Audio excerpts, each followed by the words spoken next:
Kristu சிங்காசனத்திலே வீற்றிருக்கிறார். Christ is seated on the throne.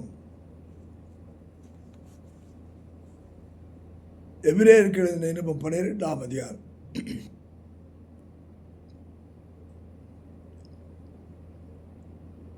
இப்படியாக சொல்லுகிறது 2ஆம் வசனம்.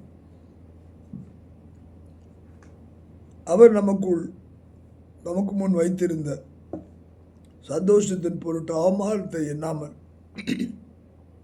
சிலுவை சகித்து தேவனுடைய சிங்காசனத்தின் வலது பாசத்தில் வீற்றிருக்கிறார்.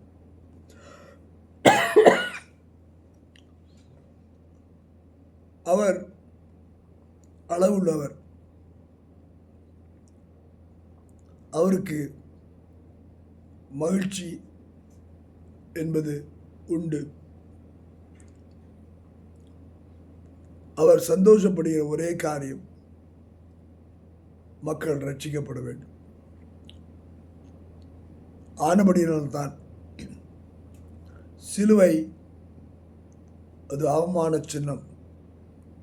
அந்த அவமானத்தை ஒரு பொருட்டாக எண்ணாமல் அந்த சிலுவை சுமக்க தன்னை அர்ப்பணித்து சிலுவை பாடுகளை அடைந்து அந்த சிலுவை மரித்து அடக்கம் பண்ணப்பட்டு மரணத்தை ஜெயித்து தேவனுடைய சிங்காசனத்தில் வீற்றிருக்க வலது பாரசத்திலே தேவனோடு கூட அமர்ந்திருக்கிறார்.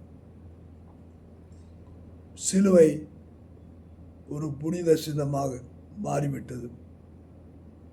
இயேசு அவமானத்தை ஏற்றுக்கொண்டதினாலே. அதற்கு முன்னதாக சிலுவை என்பது அது ஒரு கொடூரமான,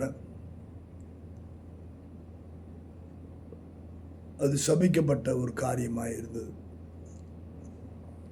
ஆனால் இயேசு அதை புனிதமாக மக்கள் அவர் ரட்சிக்கப்படத்தக்கதாய் கர்த்தர் கிரியை செய்து சிங்காசனத்தில் வீற்றிருக்கிறார். வருகைக்கு ஆயத்தப்படுவோம். ஆமென்.